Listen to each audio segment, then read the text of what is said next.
আমাদের বর্তমান ধর্মমন্ত্রী কায়কোবাদ তার ব্যাপারে আমাদের জামাত ভাইয়েরা যারা জামাত ইসলামের রাজনীতি করেন বা লামাযাবি রাজনীতি করেন তারা অভিযোগ তুলেছেন, যেহেতু জামাত ঘরানার এবং যদিও বিএনপির তিনি একজন এমপি, তবুও আমাদের জামাতের ভাইরা তাকে সাপোর্ট দিয়েছিলেন এবং লামাযাবিরা সাপোর্ট দিয়েছিলেন লিঙ্কন সাহেবকে, যে তিনি ধর্মমন্ত্রী হবে। এবং এই ব্যাপারে সোশ্যাল মিডিয়ায় বিশাল একটা পোস্ট ভাইরাল হয়ে যায় যে লিঙ্কন সাহেব লামাযাবি তিনি, এবং চিহ্নিত লামাযাবি বিএনপির এই প্রার্থীকে ধর্মমন্ত্রী ঘোষণা করবেন। তিনি অবশ্য ভালো শিক্ষিত ছিলেন।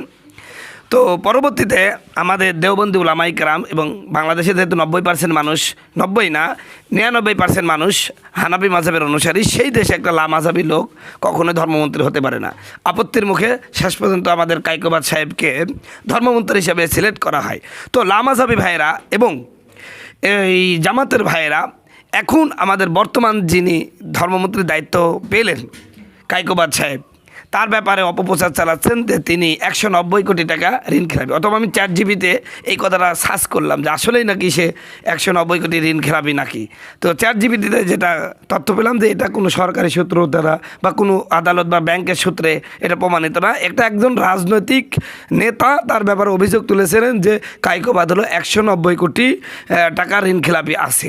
একজন রাজনৈতিক নেতা অভিযোগ তুলেছেন, কিন্তু ব্যাংক বা সরকারি সূত্র থেকে এমন কোনো প্রমাণ নেই। অর্থাৎ এটা একটা মিথ্যা কথা প্রচার করছে আমার জামাতের ভাইরা।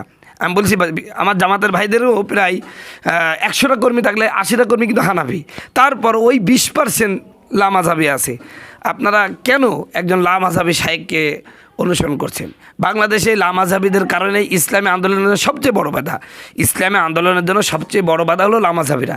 সেই লামাযাবিকে এত আপন করে আপনারা নিচ্ছেন কেন? আপনাদের উলামায়ে কেরাম এবং আল্লামা সাঈদী নিজেই বলেছেন বাংলাদেশের সবচেয়ে ইসলামী আন্দোলনের সবচেয়ে বড় বাধা হলো লামাযাবি। সেই লামাযাবিদের প্রতি এত তাদের প্রেম জাগছে কেন বুঝলাম না। তো উনি যদি ধর্মমন্ত্রী হয় তাহলে আমার দেশটা কি হবে? হ্যাঁ, লামাযাবিরা নামাজ কমাই দেবে, তারাবির নামাজ নিয়ে এমনি তো ওরা এমন অবান্তর সীমালঙ্ঘনমূলক কথা বলে যা রাসূলুল্লাহ সাল্লাল্লাহু আলাইহি ওয়াসাল্লাম এরকম বলেন নাই, এমন কথাও লামাযাবিরা এই তারাবিকে কেন্দ্র করে বলে। সেই সমস্ত কুলাঙ্গারদের পক্ষ আমার জামাতের ভাইরাদের কেন নিচ্ছে? কায়কোবাদ সম্পর্কে বলছে যে ওনার কোনো শিক্ষাগত যোগ্যতা না, শুধুমাত্র তিনি দেওবন্দকে ভালোবাসেন। ভাই, দেওবন্দকে তো ভালোবাসলেই তো হবে, কারণ বাংলাদেশে প্রকৃত ইসলাম এবং এলেমের যতটুকু বাকি আছে সেটা তো একমাত্র দেওবন্দের উলামায়ে কেরামের মধ্যে আছে। বাংলাদেশে কোন লামাযাবি বা কোনো আলিয়ার আলেম এমন আছে যে বাংলাদেশে কোনো দেওবন্দি আলেমের সামনে দাঁড়িয়ে 1 মিনিট কথা বলতে পারবে?